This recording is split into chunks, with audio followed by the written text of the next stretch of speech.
spiritual introspection. But as we turn from the symbolism of palms and celebration, the stories we have tonight point us in a different, more sobering direction. The language of modern reality is often far from paradisical. It's marked by violence, abuse, and occurrences that challenge our sense of humanity.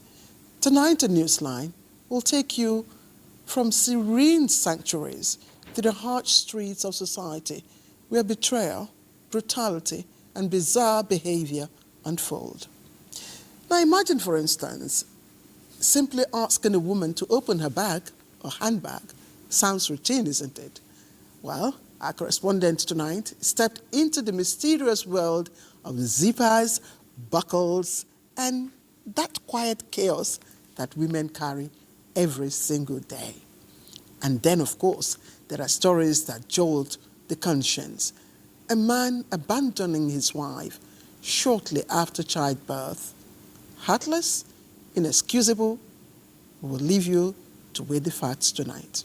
And of course, yes, times are hard, times are tough, and tonight's stories may have you asking, what next? But before we delve into the emotional and the unexpected, let's catch up with the news. And Ogo is here. Ogo, I hear there are no shortcuts to the top of the palm tree, so no pain, no gain. I guess you've earned your palm front for today's celebration? Yes, indeed, Claire. I did earn it. And you're absolutely correct. Success or anything we aspire to accomplish must be accompanied with hard work and rising above hurdles in any form they may manifest. Therefore, we must persevere in order to reach our goals. And that's what Jesus did, overcoming adversity. We have a story on that, and that's Palm Sunday. But we will begin with President Tinubu, who has received a State Department representative from President Donald Trump's administration, Mr. Massad Boulos, Senior Advisor for Africa in Paris. The meeting on Thursday focused on developing a strategic economic and security partnership between Nigeria, Africa, and the United States, anchored on mutual respect, prosperity, and regional stability.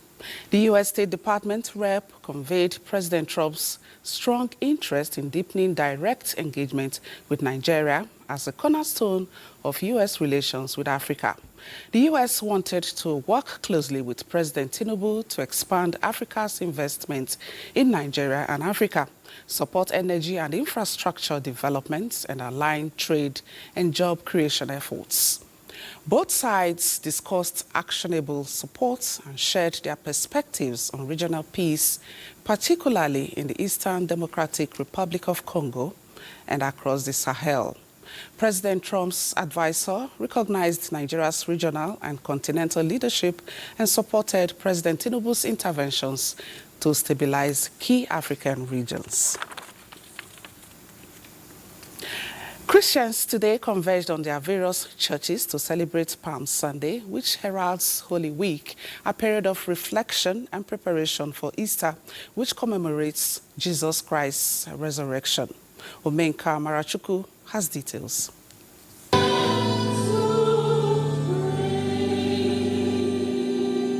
Palm Sunday is the first Sunday of the Holy Week that precedes the Easter Sunday. The celebration signifies the triumphant entry of Jesus into Jerusalem as he was held by people waving palm branches. Very Reverend Ono Ankel, the Presbyter Cathedral of Unity Methodist Church, Nigeria, admonished the Christian faithful to use this period to embrace peace, love, and unity among themselves and extend same to others. One of a remarkable event in the Christendom that we celebrate as people of God. Senior Pastor, First Baptist Church, Abuja, Reverend Tom Tokbari, reminded Christians to always put God first in their dealings. That triumphal entry that took place about 2,000 plus years ago, just know in your heart that God loves you and God wants to rouse his power, rouse himself on your behalf. Venerable Ifeanyi Akonna, Vicar, Church of the Epiphany Anglican Communion, and Reverend Father Majala Chijoke of the Holy Rosary Catholic Church, Abuja, urged Nigerians to emulate Christ and his humility while on earth. We have to remove our pride. We have to remove our sin. We have to make sacrifices to serve God. We have to make sacrifices for one another. Jesus entered into Jerusalem triumphantly to begin the accomplishment of the essence of his coming into the world. The clergy also used the occasion to pray for the leaders of the nation and national coexistence among Nigerians. In Abuja, Umenka Mrachuku, NTA News.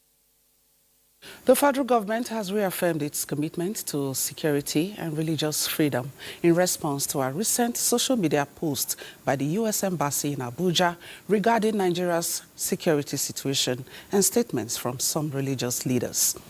Ministry of Foreign Affairs says government has taken decisive action by deploying security forces to areas affected by violence, promoting peace building between farmers and herders, enhancing intelligence operations, and implementing policies to address root causes. While acknowledging the right of religious leaders to express opinions, the ministry urges them to embrace constructive dialogue.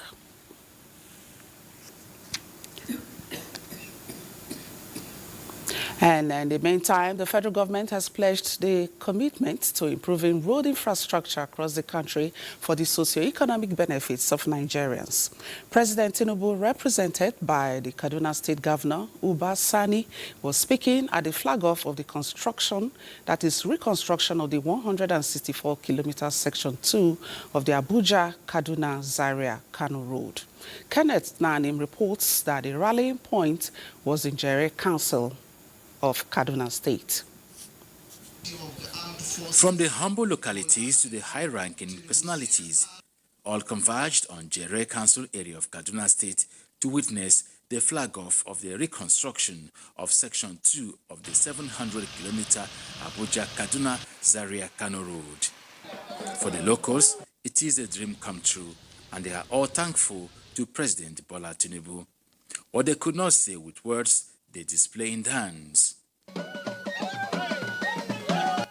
Represented by Kaduna State Governor Obasani, President Tinubu is appreciative of the support by Nigerians to his administration so far, and he re-emphasized the federal government's commitment towards infrastructural development across the country. When completed, the road will serve as a catalyst for economic growth, creating job opportunities, and significantly enhancing the social, economic, cultural, and political landscape of our communities. Works Minister David Umahi provided more insight on Sections 1, 2, and 3 of the road project being handled by Inquest Construction Company. At the beginning of Section 1, which is between Kogi State and Abuja, the President has also added another 10 kilometers of road to it. And today, we are also flagging off the Section 2, 82 kilometer by 2, 164 kilometer, a total cost of 525 billion. Others who applaud the federal government for the initiative say, upon completion, the road will reactivate more economic activities in the central, the northern parts of the country and beyond. Kenneth Nanim, NTA News. Imo State Governor Hope Uzodinma says repositioning of the state through economic development, safe and secure environments, and employment of youths is a deal that must be actualized. He made the emphasis at an interactive session with journalists in Lagos after he was awarded the Best Governor of the Year 2024 in infrastructure by Vanguard newspapers. Diana Ajali reports. The changes that have occurred since year 2020 following Governor Hope Uzodinma's assumption of office are evident. From the renovation of the Imo State Government House, construction and rehabilitation of 120 roads in various local government areas across the state, to increment of civil servants' salaries. Yeah, I was challenged that I didn't contest the election to come and stay outside of my house. So I moved in from the guest charity where I stayed. I recovered the office. Recovered the governor's lodge, started clearing up the compound, and that's how now I had an office. You will prioritize the road network, identify the major economic interests that will create an economy for my people. For Vanguard News, the governor transformative effort is worth celebrating. This has earned him Governor of the Year in Infrastructure.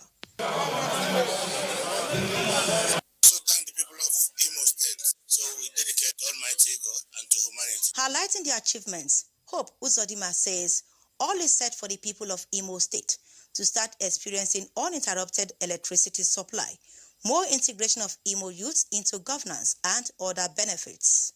While commending the transformative mindset, boldness and courageous leadership approach of President Bola Tinubu, Hope Uzodinma noted the need to boost local agricultural production to mitigate the hike in food prices and other commodities in the country. Consumer protection should be strengthened.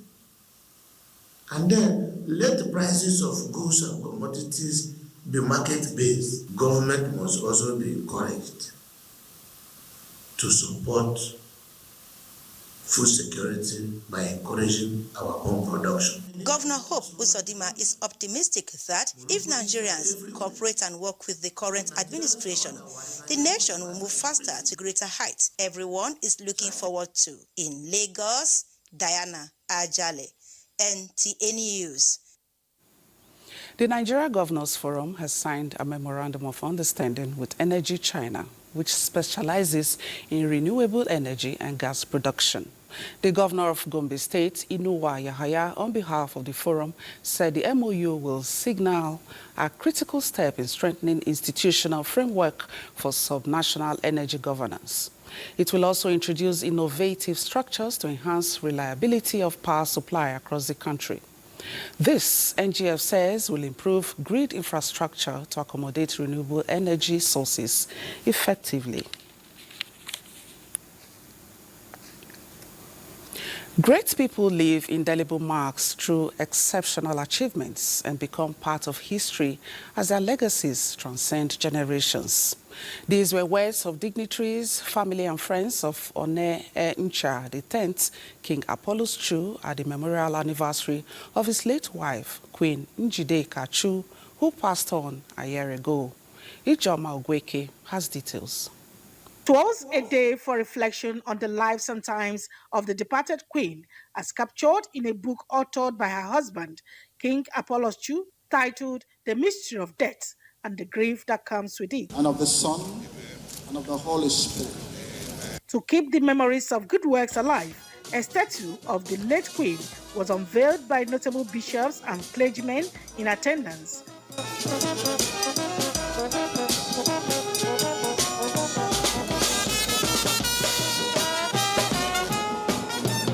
Sons and daughters of River State, royal fathers from across various ethnic nationalities, religious leaders, heads of federal and state establishments, politicians, women groups who graced the occasion eulogized the contributions of late Queen Njideka Apollos Chu in building bridges and fostering peace, which they say were instrumental to numerous achievements in Ogale community. As she lived in peace while she was alive with people, may she have the peace in her grave. After this 1 year of mourning, God will give our dear royal king the fortitude to accept what God has done. One Ncha the 10th, King Apollos Chu, eulogized his wife's lasting impact on the family. I am missing one part of my life, one part of my soul. I keep breaking down time to time. That's why I try to see that for her memory, for the good times she spent with me and the good life she lived with me. What I can always do is that to put a legacy, to put a structure like this, her statues for this 1 year memorial, so that tomorrow she will not be easily forgotten. I miss my mother, the way she took care of me and everything. May her perfect soul rest in peace. Until her death on the 11th of April 2024, the late Emerowa Njideka Eugenia Apollos Chu held several positions in financial, religious, and social groups. She is survived by her husband, King Apollos Chu, her daughter Ajuri, stepchildren, and numerous relations. From Eleme, Ijomugweke, NTA News. And now, Governor Abba Kabir Yusuf of Kano State has been honored with a Good Governance Award by the Vanguard newspapers in Lagos. Speaking shortly after, he said government will continue to invest in education, health, and other critical sectors to affect lives positively. Abdullahi Mustafa reports. It was a memorable occasion for Governor Abba Kabir Yusuf, his cabinet, political associates, and well-wishers as he was inducted into the Vanguard newspaper's Hall of Fame. Recognized alongside 6 other governors and notable Nigerians, Governor Yusuf was acknowledged for his commitment to institutionalizing good governance in Kano State. The publishers of the National Daily identified his achievements in the education and health sectors as reasons behind his selection for the award. For Governor Yusuf, the honor serves not just as recognition but as a renewed call to action. I never expected, I never paid for it, I never lobbied for it. So it came to me as a surprise, and it justifies what we have been doing for the good people of the state. From Lagos, the governor journeyed to Marrakesh, where he received the African Good Governance Award conferred by African Heritage magazine in recognition of his visionary leadership. Abdullahi Mustafa, NTA News. Jigawa State has launched its 2025 rice production program, targeting an annual output of 3.6 million tons. The initiative, held in Oyo local government area of the state, Governor Umar Namadi says, will support 58,500 farmers across the state. Let's get details from Muhammad Musa Askira. The program was officially kicked off in Jauro village, Awe local government, with input allocations based on beneficiaries' farm sizes, with 58,500 beneficiaries receiving direct support across the state. Stakeholders, including RIFAN and other farmer associations, commended Governor Umar Namadi for his continued investments in agriculture to boost the state's economy.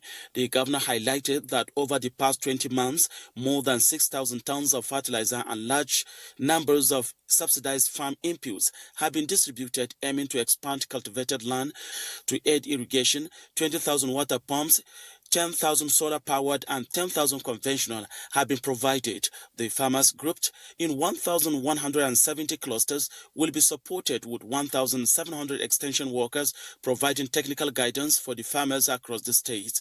Each of these extension agents have received 1 motorcycle each to improve mobility and farmer training efforts. Within our overall vision of the agricultural transformation agenda, our goal for this program is to increase dry season rice production from the current 200,000 hectares to about 500,000 hectares by 2030, and ultimately cultivate 1.2 million hectares annually, expected to contribute at least 3.6 million metric tons to Nigerian rice supply system. These efforts, stakeholders believe, will revolutionize the Jigawa economy for the better and improve the living standards of people in the state. From Duty, Muhammad Musa Askira, NTA News. The presidency says it has no hands in the increasing number of billboards in some cities promoting the 2025 campaign for President Bola Tinubu and Vice President Kashim Shettima. A statement by the Special Advisor to the President's Information and Strategy, Bayo Onanuga, says while President Tinubu and Vice President Shettima appreciate supporters across the country for their enthusiasm and continuing support, the two leaders do not support any campaign that breaches the laws of the land. Bayo Onanuga says until the Independent National Electoral Commission, INEC, sets the timetable for the 2027 elections, the President has not endorsed or authorized anyone or any group to mount a 2027 campaign for him through any media channel, be it out of home, print, digital, radio, or television. Operatives of the National Drug Law Enforcement Agency, NDLEA, have arrested a 41-year-old ex-convict and Malaysian returnee, Ndubuisi Udatu, popularly known as Richard. with 2 giant music speakers used to conceal 4 large parcels of methamphetamine for distribution in Yola and Mubi, Adamawa State, and across the border into Cameroon.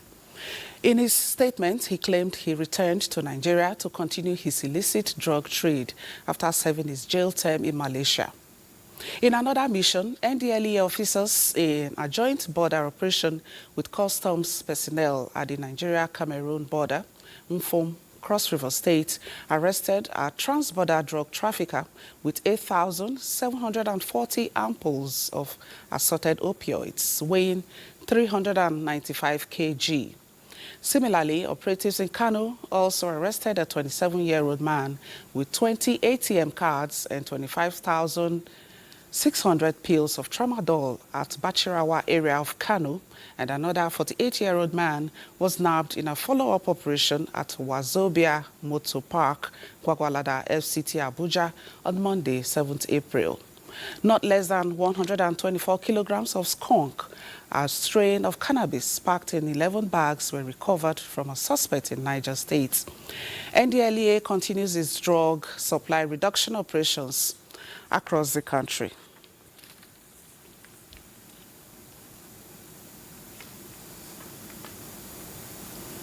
President Bola Tinubu congratulates Tijani Babatunde Folawiyo, Chairman and Chief Executive Officer of the Yinka Folawiyo Group, on his 65th birthday. In a personal tribute, President Tinubu says the celebrant is a beacon of Nigeria's entrepreneurial excellence and a steadfast advocate for national progress, celebrating his career by highlighting his role in advancing Nigeria's economic landscape and creating jobs through strategic investments in critical sectors, including energy, manufacturing, and digital infrastructure.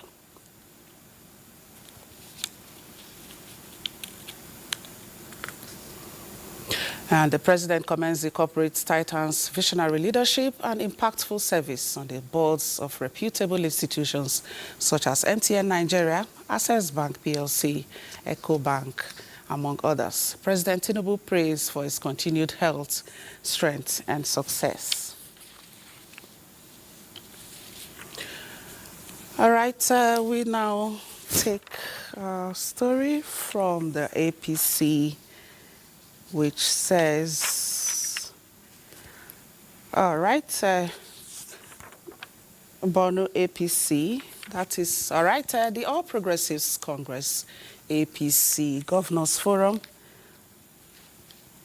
Okay, all right, let's just take a break to fish out that story. We'll be right back. All right, just before the break, we were in search of a story, and now it is ready. We now take it where we say the All Progressives Congress stakeholders in Borno State passed a vote of confidence in President Bola Tinubu and his vice, Kashim Shettima, and of course, Governor Babagana Umar Zulum. Let's take the story. Meeting chaired by Governor Babagana Umar Zulum brought together former governor and deputy governors, past and present members of national and state assemblies, APC leadership of Borno instruction at national, state and local government levels, past and present government appointees and party loyalists. Governor Zulum and other stakeholders at the meeting believed that it was early for partisan politics, stressing that what the state rising from the ashes of insurgency needs at this material time was to focus on providing governance and dividends of democracy to the citizenry. Borno State under my watch have clearly demonstrated the act of democratic governance that touches on the lives of the common man. Nobody across the country expected that Borno would be where we are.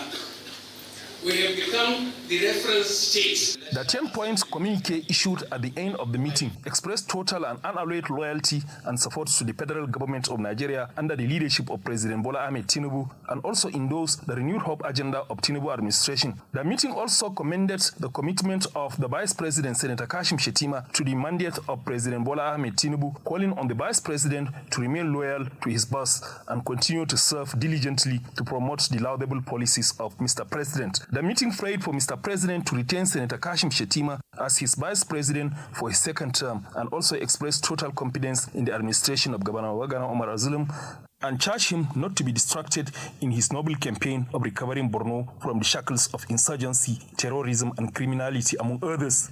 In Maiduguri, Mahmoud Gwani, NTA News. All right, we take some stories from the global scene. Tender against the incumbent, prepared for this day, spending time at her home country's side with family and close friends, cooking Ecuadorian traditional meals. The incumbent, security hawk Daniel Noboa, feels troubled being pitted against the charismatic leftist Luisa Gonzalez, who is vying to be the first female president of Ecuador. The military mounted barbed wire around the Electoral Council as security protocol demanded. Ecuadorians share mixed views over the future of Ecuador, especially regarding the virtual takeover of the nation by cartel crime and violence. Ramadhani Khailima, director of Tanzania's Independent National Elections Commission, stated that the Chadema party failed to sign the necessary code of conduct document invalidating its participation in the presidential and parliamentary elections scheduled for October. The disqualification extends to all by-elections until 2030. Chadema, on the other hand, has not yet responded to the Election Commission's decision. Earlier, the party announced it will boycott the election code of conduct signing ceremony, continuing its demand for reforms. In other news, the majority of polls closed in oil-rich Gabon on Saturday in the presidential election that the country's military rulers hoped will legitimize their grip on power. Some 920,000 voters, including over 28,000 overseas, were registered across more than 3,000 polling stations. Interim results began surfacing late Saturday, currently ongoing, as the Electoral Commission say final outcome will be announced on Monday. Kolo Muhammad, NTA News. And in sports, defending champions, the Zamalek of Egypt have emerged champions of the 2025 African Women Inter-Club Volleyball Championship in Abuja after beating their counterparts Al Ahly 3-1 in a keenly contested final. The event was declared closed by the First Lady, Senator Remi Tinubu, in a colorful ceremony at the Moshood Abiola National Stadium in Abuja. All right, and for more sports stories, the death of Christian Chukwu, popularly known as Chairman in his playing days for the then Green Eagles of Nigeria, has continued to resonate memories of his charisma, patriotism, and his sportsmanship. And now we bring you highlights of that shaped his winning mentality as captain of the 1980 African Cup of Nations winning team. Chukwu. It was one of those long throws that caused that havoc. Back again to Aduki. Somebody thought it was offside or it was out of play there. Aduki is still going on, and a heel back to Owolabi. This is good combination, squaring, and it's in there again. Muta made it this time. Amesimaka. That's Odegbami, and it's in the net. It is a goal. Sheku got it. Well, that is the long blast of the whistle to formally end the 12th African Cup of Nations. Just one. The coaches were selecting people they feel that can give them results. And nobody queries them, you know. And you know, once you are winning, Nigeria don't know where you come from. Everybody is giving you the support, the outside, the Yoruba, everybody. So far, you are doing well. Nobody wants to know where you come from. It's Nigeria, you know. So.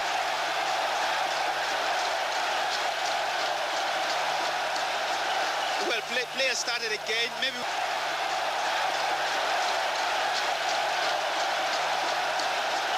Well, players started again, maybe. Chairman Christian Chukwu was really a brick wall for defenders. And also those that watch him will attest to the fact that he scored some good goals even as a defender, especially from dead ball situation. Strong free kick situation, he scored good goals. And after his retirement, for a while, he was assistant coach for the Super Eagles before becoming the chief coach of the Super Eagles, and won bronze for Nigeria at the 2000. And next is weather prospect for tomorrow, Monday. You're welcome. We're beginning to see notable improvement in horizontal visibilities across the northern region. This shows gradual clearing of atmospheric dust, offering clearer skies in the area. Meanwhile, satellite and observational data indicate a steady influx of moist winds from the southern region, extending into parts of the central cities of the country. This moisture buildup is expected to lead to a slight increase in temperatures, which should help enhance rainfall activities over the next 24 hours. As a result, there is a strong prospect for thunderstorms activities and scattered rain showers across much of the southern and the central regions. Areas likely to be affected include the coastal belt and the inland areas such as Edo Delta, some parts of Ondo, Ogun, Oyo, Imo, Ebonyi, and parts of Enugu. Further inland, parts of Plateau, Kwara, the Federal Capital Territory, Kogi, Kwara, and southern parts of Taraba and Adamawa are also likely to experience some convective activities. If you're in these regions, keep your umbrella closed. And that's your weather update for now. I remain Joyce Ogunleye. Join us again.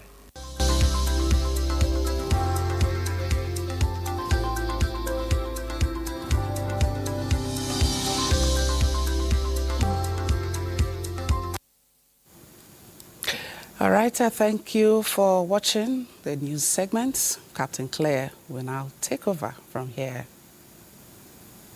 All right, thank you very much, Ogo, for that. And just talking about Zamalek and, of course, the First Lady declaring that game closed is quite historic.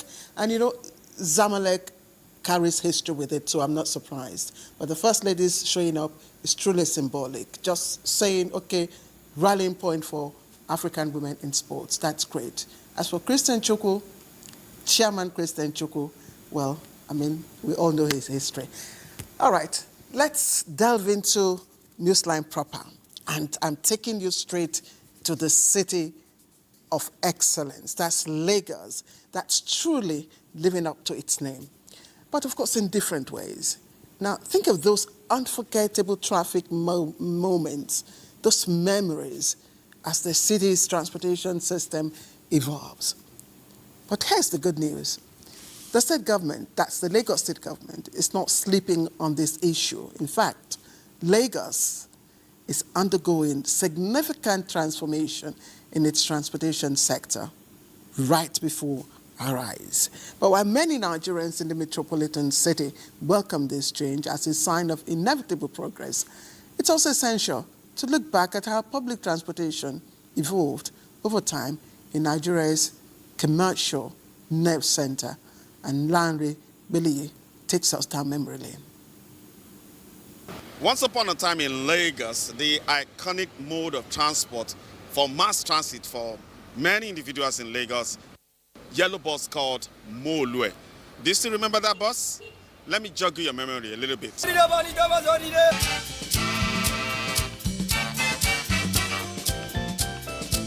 Molue was so famous in the 70s down to early 2000 in Lagos that even musicians sang about it.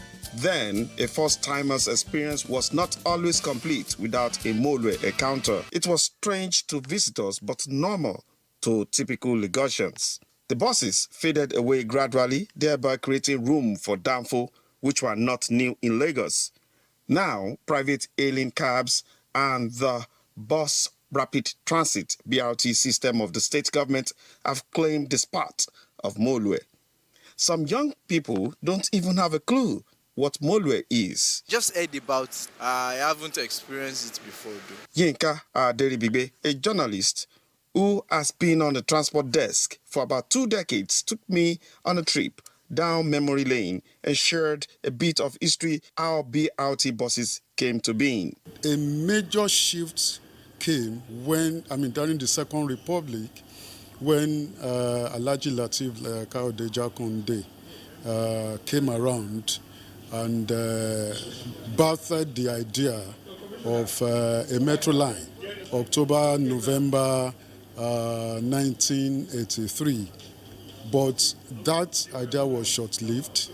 The military came, and stopped it, replacing the metro line that has now become a dead issue and looking at the alternative that you can now make in terms of providing mass transit buses. So you now begin to have Lagos mass transit. Lagos State residents still remember the Molue buses. That time, if you sight him on a far distance that is coming, you never even know where you are, whether where you are going is where he's going. No, people will be shuffling, you'll be struggling to wait.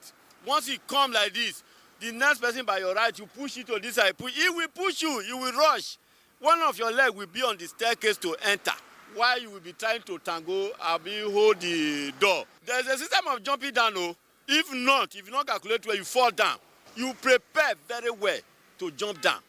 And you prepare to enter inside. With strength, not just say, the price is cheaper, and that's why people usually rush it. And now I can't find it again. It is not only the buses that are changing, the parks are also transforming.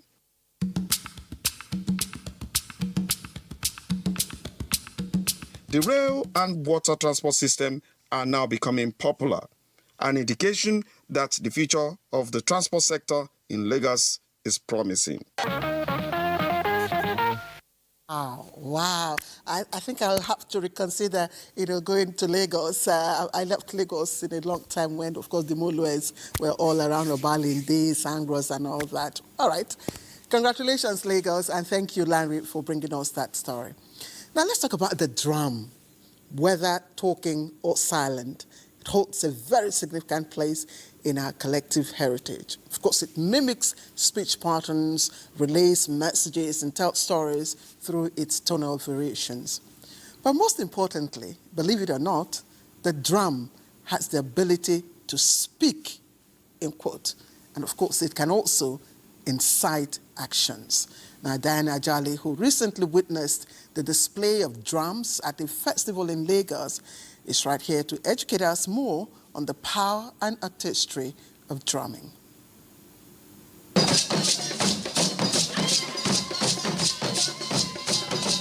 History has it that traditionally the drum is the oldest means of communication known to man, particularly in African communities, and remains an intrinsic part of African life for many centuries. The Yoruba talking drum, for instance, can be traced to the old Oyo Empire, where it was primarily used to extol the virtues of the Oba, and from the sacred Bata, Bedu to the Ekwe of the Igbos. Drums have no doubt told the Nigerian story, conveying messages like welcome. It is also used for warnings, summons, celebration of warriors' victory, and to mourn the dead.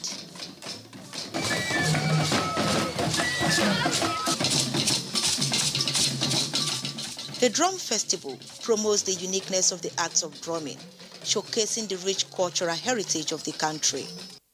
To many, the sound of the African drum symbolizes various aspects of the African culture, including spirituality and tradition.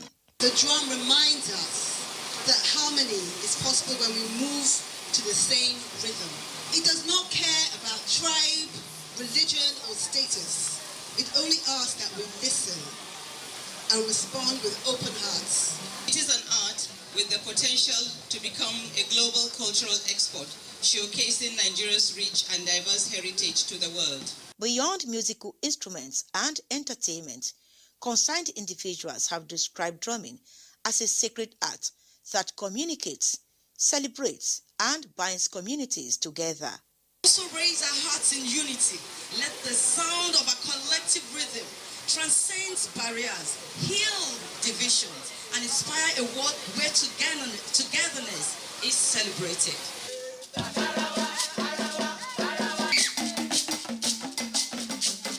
African music is a total art form, closely integrated with dance, gestures, and dramatization. So, a pivotal role drums play as musical instruments, experts say, cannot be overlooked. While African music relies heavily upon the drum to create the fast-paced upbeat, the need for stronger institutional support and recognition of drumming as a powerful cultural tool and career path is paramount.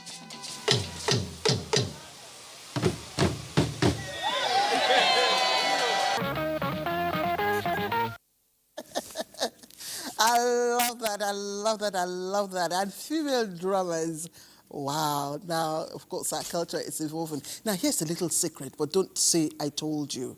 My executive director News understands the language of the drum so well, of course, with his feet. Just speak the language of the drum and watch him shimmy to the beat. Ha! Madam Kilia, did I say anything? Okay. No, let's move on now. Now, who says beauty queens only strut the runway with crowns and sashes? Well, one just rewrote the script, driving off in style with wheels that speak volumes of confidence and class. Now, thanks to the collaboration between Miss Nigeria pageant, Mikano Motors, and the Changan brand, the runway is now shifting gears, ushering in a more inclusive and empowering auto space for Nigerian women.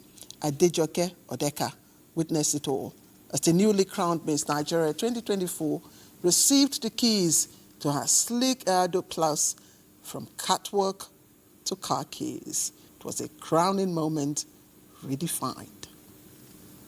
Doris Oga, the 45th Miss Nigeria, is excited as she becomes the latest owner of a brand new Edo Plus vehicle presented to her by Mikano Motors in collaboration with their Changan partners. For her, this is a great motivation that will inspire her to impact many through education. It's a huge responsibility because now I've been given a platform to inspire other young women.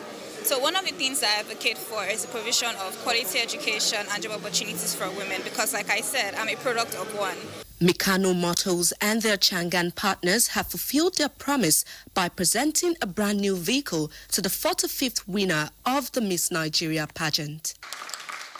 The chairman, Mr. Morfid Karame, and the Group Executive Director of Mikano International Limited, Mr. Omar Karame, as well as the Vice General Manager, Changan Middle East and Africa, Yin Tong, say the merging of the two iconic brands aims to not just amplify beauty, strength, but to also build legacy, leadership qualities, create and sustain a female-friendly automotive environment. We are presenting the car to our daughter Doris, but really we are also presenting the car to the whole Nigeria. Today we have in the market in Nigeria more than 10,000 cars. Thank God we can say almost zero problem.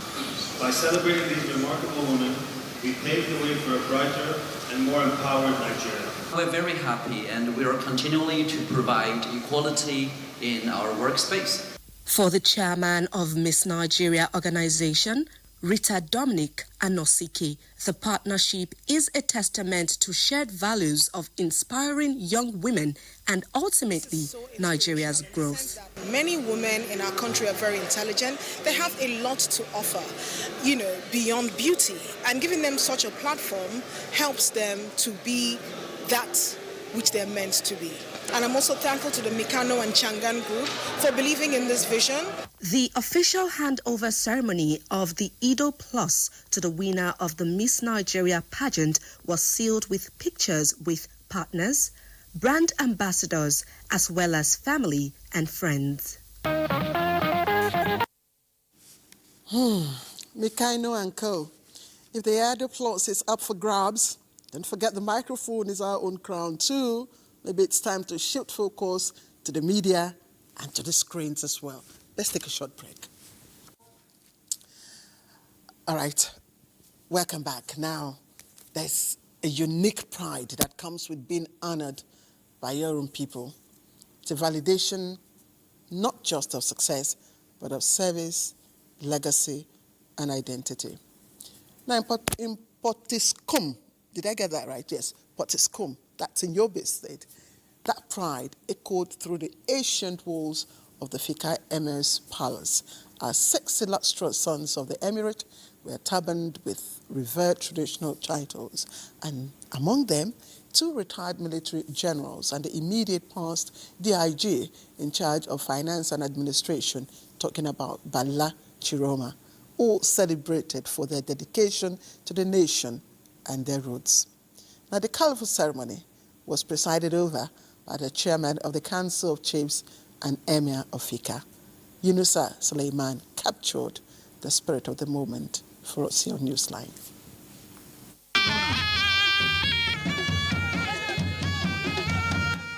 The over 6 centuries old Fika Emirate in Yobe State has over the years continued to recognize and honor its sons and daughters, including individuals of goodwill, with its coveted titles to say thank you for contributing to the growth and development of Nigeria and the Emirate, presided over by the Yobe State Chairman Council of Chiefs, Alhaji Muhammadu Ibn Abali Muhammadu Idrisa, saw the 17th Chief of Air Staff, Mohammed Dukko Umar, turbaned as the Jaidawan Fika, Air Vice Marshal Alkali Muhammad Manu, crowned with the revered title of Burden Fika, and the immediate past DIG Finance and Administration, turbaned as the Talban Fika, among other 3 celebrants.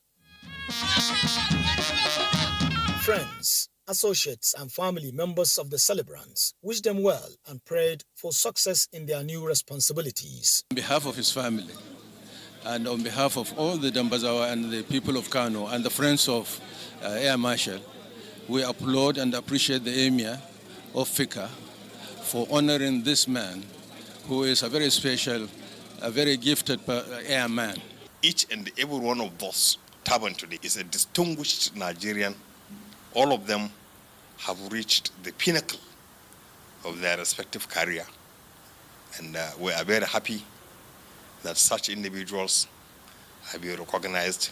Some of us who know him way back are not surprised that he has been called upon to come and serve the community. I and the rest of his friends and also classmates will feel very, very happy.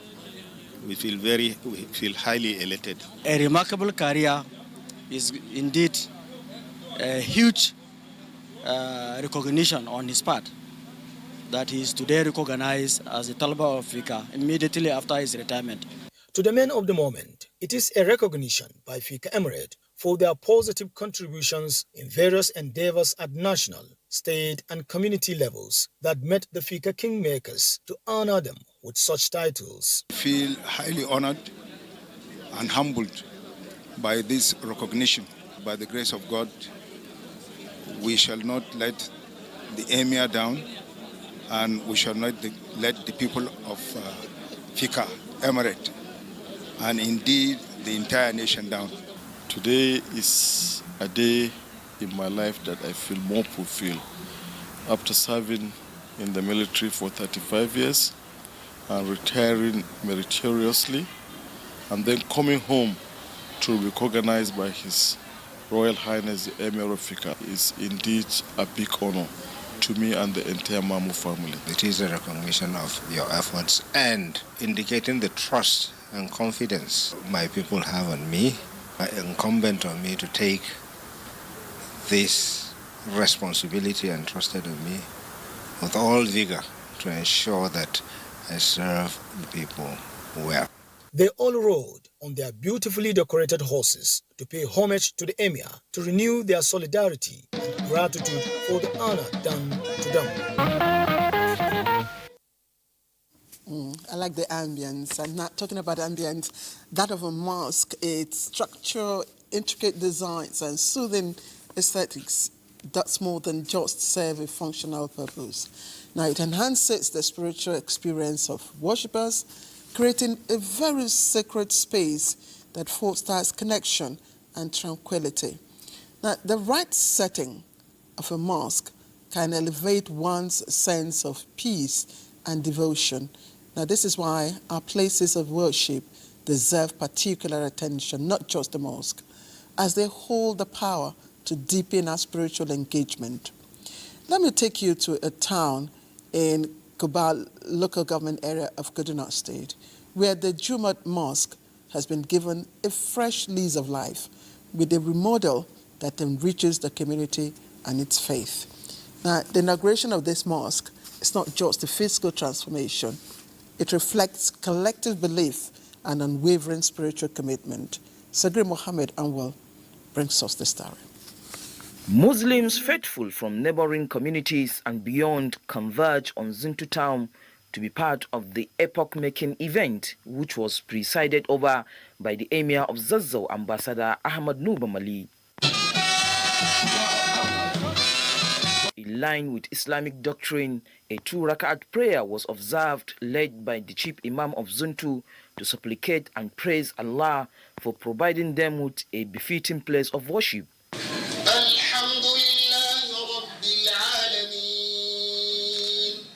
Emir of Zazzau, Ambassador Ahmad Nubamali, also daubed his heart to the architecture of this project.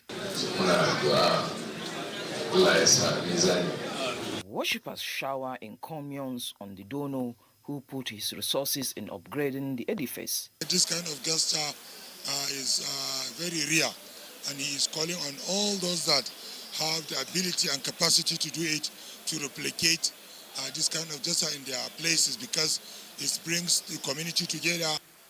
This has been my dad's dream over the years, and Alhamdulillah he's alive and he has actualized his dream. He has built his mosque, which his dad built before he passed away, and he has built a new one for Zuntu community. We appreciate him or what he did, though he has been doing all these philanthropic activities over time. This is part of it. Building a mosque is a hadith or tradition of the Prophet sallallahu alaihi wasallam, who says, "Whosoever build a mosque, Allah subhanahu wa ta'ala will build a house in Jannah for him." So this is an encouraging statement by the Prophet sallallahu alaihi wasallam. Sarkin Rapin Zazzau Muhammad Suleiman Zuntu is the driving force behind this development. I feel extremely grateful to Almighty Allah for making it possible for me to start and complete this edifice, this mosque.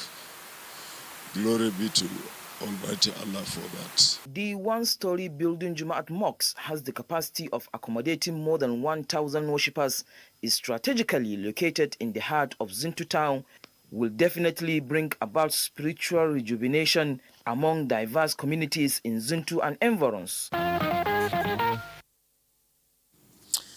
Welcome back.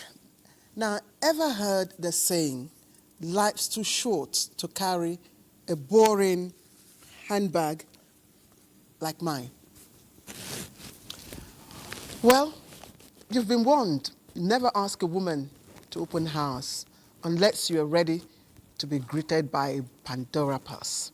Come to think of it, a woman's handbag isn't just something she carries around. It's her mobile headquarters, her lifeline, her little world on a strap. It's not just fashion. It's identity, status, sophistication, and self-expression. A designer piece might scream prestige, while a well-loved vintage bag tells stories of taste, time, and timeless charm. So why exactly are women and handbags tighter than bread and butter? Or, as we say, 5 and 6. Evelyn Bado Epo dares to unzip the mystery of these zipper-guarded kingdoms and shoulder-strap secrets of the world of women on Newsline. I carry a bag because it's convenient. It helps me store my stuff. Like, I have my ATM, my phone, my power bank, my lip gloss, most importantly. In the depths of her bag are a world of secrets. They come in various colors, shades, and sizes. They seem to have the same aim of carrying some items. But beyond being a mere accessory, it holds a collection of essentials that cater for the needs of a woman. What needs, you may ask? Just like you, I'm curious. I don't go out with that bag. Whenever I go out with that bag, I feel that I'm not complete. And even if I'm walking, I don't walk majestically, but whenever I carry a bag, it makes me to look smart. I used to handbag when I dress, but it will make me look beautiful and it will make my dress complete. Some just for fashion, because most of the time the bag is just so tiny, it might not really contain things. The contents of a woman's bag varies greatly depending on her life, profession, or personal preference. Hold this expensive bag to create a statement. Me as a fashion designer, very well, I like using different bags to change it so that when people see me, they will be like, this is truly a fashion designer. From there, I can get more work for myself. Some people stick with luxury brands, and those brands are very expensive. So because of the name behind the bag, they might just like it. We're all just girls. For others, it is a personal belonging meant for private use only. I put some personal things, so like ladies' things, you know. So a man cannot even look at my back like that. Eye pencil, lipstick, all those things, your phone especially, so that they will not collect from your hand. You have to carry your own handbag so that you put all those things inside. Carrying bags around can be viewed as a behavioral pattern which accustoms the user. For the women, this pattern, to say the least, is kind of addictive. Are there some benefits that the men folk may need to know? Of course, it has to do with the cognition, especially in the aspect of learning. You know, people's behavior are particularly based on two areas. One is what you have learned from the society, and that is what they call the nurture. Then the other one is dependent on nature, the inherited traits that you transmit. Both men and women they depend on their bags or whatever they use in carrying their things about. But the point about women is somehow special. Their identity is inherent in their bags. They use it as a form of expression. They use it as a form of beauty. Exploring the content of a woman's bag might just give an understanding of the individual's expression to life. And for the bag and the woman, the trend is more like an inseparable affair. Well, for some of my colleagues here, I won't name them. Number 7, you know who I'm talking about, Elizabeth Omori, my producer, Bomso and Co.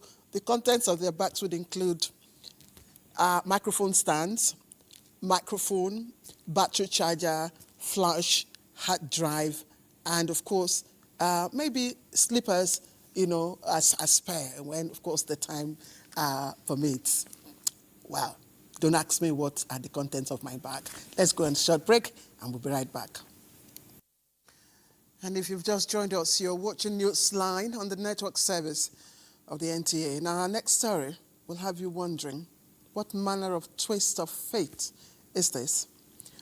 What should have ordinarily evoked joy and celebration has instead become a heavy burden for a mother of triplets in Ondo State. Now, in a place where having multiple children is a common blessing, a new mother, Iyanu Jeje, finds herself abandoned by her own husband in the hospital, struggling with escalating medical bills. What manner of man, or should I say, husband, does this? Let's find out the circumstances surrounding this heartbreaking story from correspondent Abiola Ariyo. Fate no doubt smiled on Iyanu Jeje the day she successfully came out of the labor room alive with her triplets in this private health facility, while the mother and her children are in a good state of health after being stabilized by the medical team.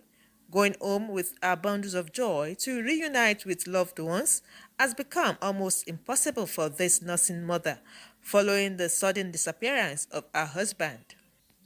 With sketchy details on the whereabouts of the husband, who is a known bricklayer in the community, Iyanu Jeje is appealing to public-spirited Nigerians to assist her clear the medical bills, as her continuous stay in the hospital is now a cause for concern and taking a huge toll on her psychologically.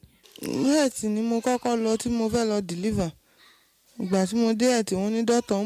was at the primary health care facility to deliver, but did not see the doctor to attend to me. So I went straight to a private hospital. I need help on the children. I am an orphan.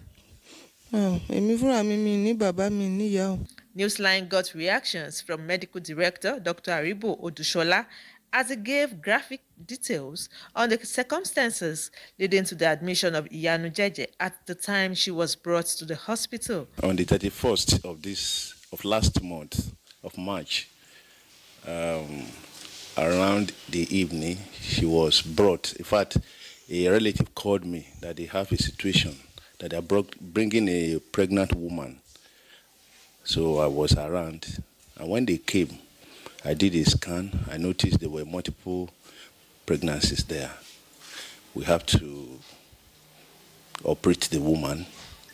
Unfortunately for us, we brought out 3 babies, all of them boys, with very good ABGA score.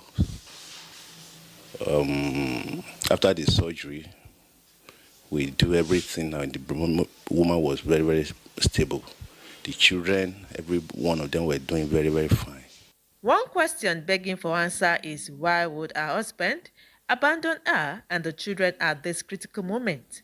With no trace of the man for reasons attributed to him not having the financial strength to cater for his family, relatives and friends of the nursing mother are now appealing to the government to intervene and salvage the situation before it becomes more complicated. We have not seen any of the husband's family member, even the husband. After he saw that the wife delivered triplets, he said he wants to go and look for money, and that was the last we heard from him. We are still here because of money. The doctor said we should go and look for money. Help for Iyanujeje seems to be very far, as there is no clear indication as to when she and her children would be discharged.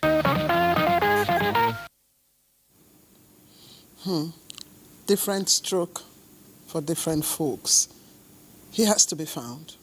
You're watching Newsline. I hear we have to take another break just before we bring you the concluding stories. Please don't go away. All right, welcome back now. And of course, the pursuit of wealth has driven some to terrifying extremes, even at the cost of innocent children's lives. Port Harcourt isn't just shaking, it's mourning, reeling from the brutal murder of 2 6-year-old children in an act too cruel to comprehend. Manuel Lene visited the grieving families in Port Harcourt.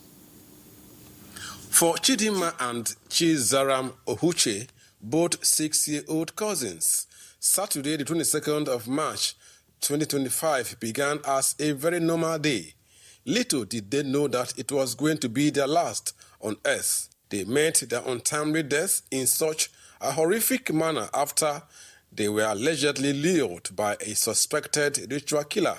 This has sent shock waves to members of Rukpoku community in Obiakpoloko government area of Rivers State. Parents of one of the victims, both deaf and dumb, while narrating the incident to NTA News through a sign language interpreter, explained that the 2 sisters were on their way to church when they were lured and drugged before they were allegedly raped and murdered in an uncompleted building. I slept till the time I woke up. I started searching for her. I asked, where is she? Where is she?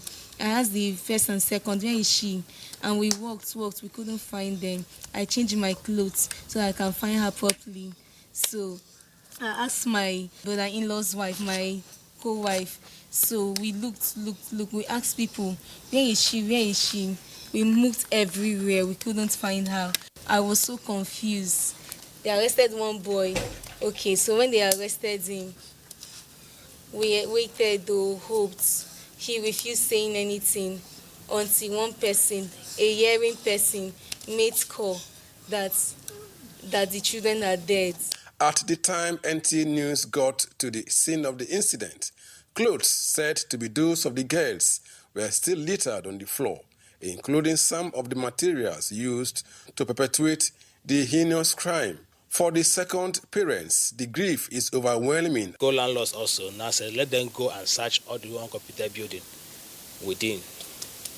When they went there, they searched and noticed 2 children inside through the glass. That was when they now break the door and see the 2 kids lying dead. They were raped and cut their throats at the same time. One girl with a knife, that there is blood all over. People that is there, they smell the knife. I said, this is not animal blood, that is human being blood. I became scared. He said when she opened the phone that she saw two girls that they cut their neck, you know. That is, they now hold the girl. Attempt to speak with the police public relations officer, Grace Iringikoku, was not successful as she was out on official assignment. However, an earlier statement signed by her confirmed the incident and disclosed that 4 suspects have already been arrested in connection with the murder.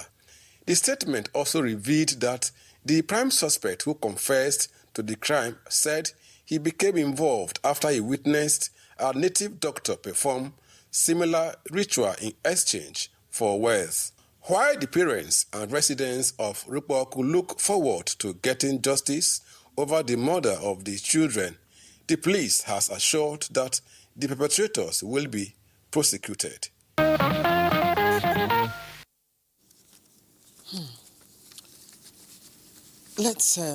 Earlier on, we told you, of course, that defending champions, Zamalek of Egypt, defeated, of course, their own rivals, Al Ahly, in the African Volleyball Championship in Abuja by 3-1 sets. Now, of course, the icing on that is that the Nigeria's First Lady, Senator Oluremi Tinubu, declared the event closed in a colorful ceremony at the Moshood Abiola National Stadium here in Abuja. Let's listen to that track up.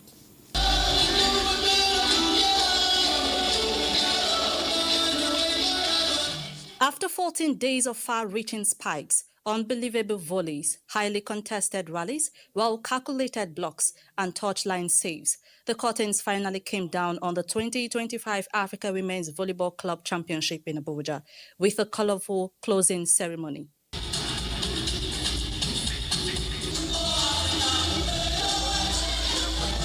The grand patron of the tournament, First Lady Oluremi Tinubu, led other dignitaries to see the grand finale of the tournament.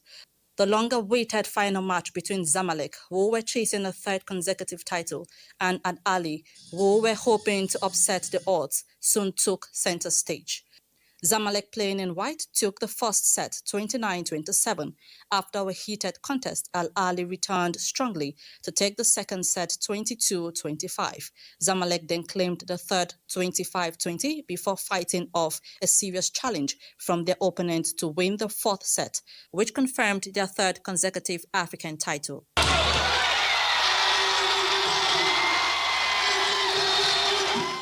While declaring the tournament closed, an evidently impressed First Lady Oluremi Tinubu commended Nigeria Customs Service for delivering a world-class competition.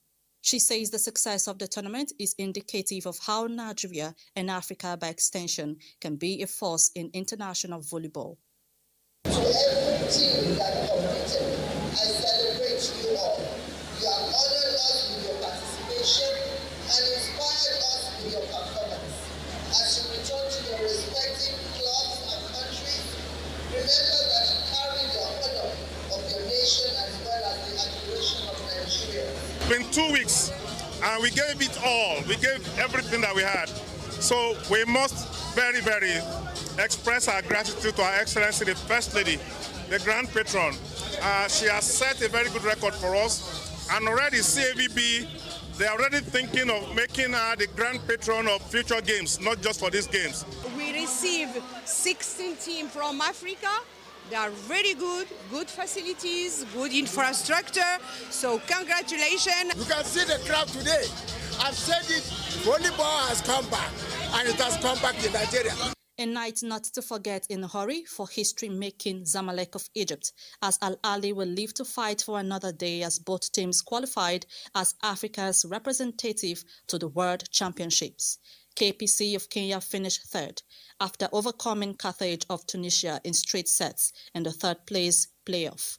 Host Nigeria Customs Service finished 10th on the final standings, with Chief of Naval Staff Ladies finishing just behind them in 11th.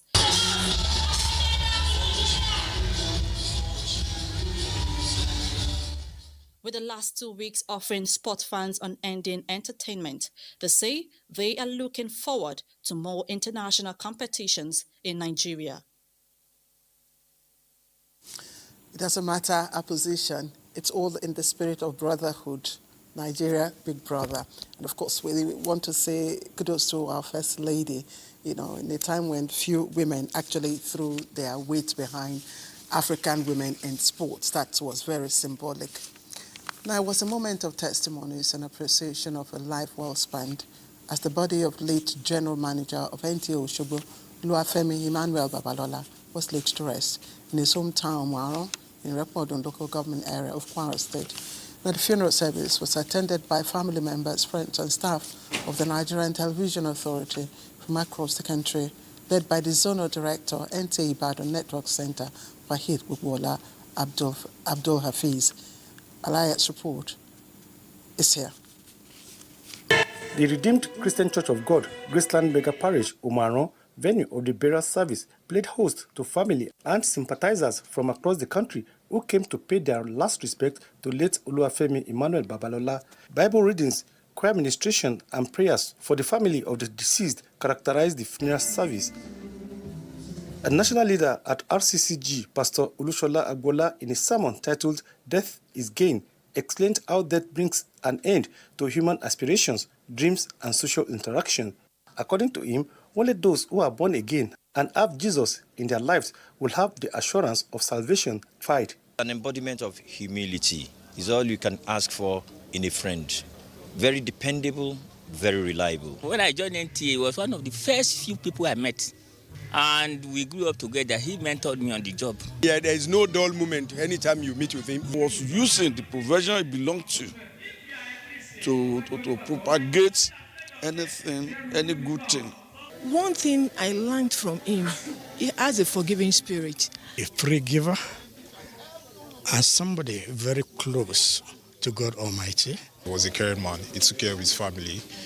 He ensured every one of us went to school and we had no issues. I intend to build on his legacy. The body of the deceased was later committed to the Mother Earth with a charge on his family and sympathizers to emulate his kind gesture and be good to fellow men. Late Oluwafemi Emmanuel Babalola, the Santuraki of Gwanara Emirate Council, was until his death the general manager of NTA Osogbo. May it so rest in peace. Well, for some, cooking comes as naturally as breathing. But for others, especially if you've got a picky spouse like mine, it's more of a strategic decision than a simple task. As for Newsline, saying goodbye is probably the easiest part of this program, kind of picking the right dish after it's been prepared. I could simply have said good night, but I must take a moment to appreciate all of those for whom this production comes naturally. The directors, engineers, cameramen, audio engineers, teleprompter, operators, audio, quality, and so on, and the list goes on. And of course you, the main ingredient that sustains Newsline. Good night, everyone.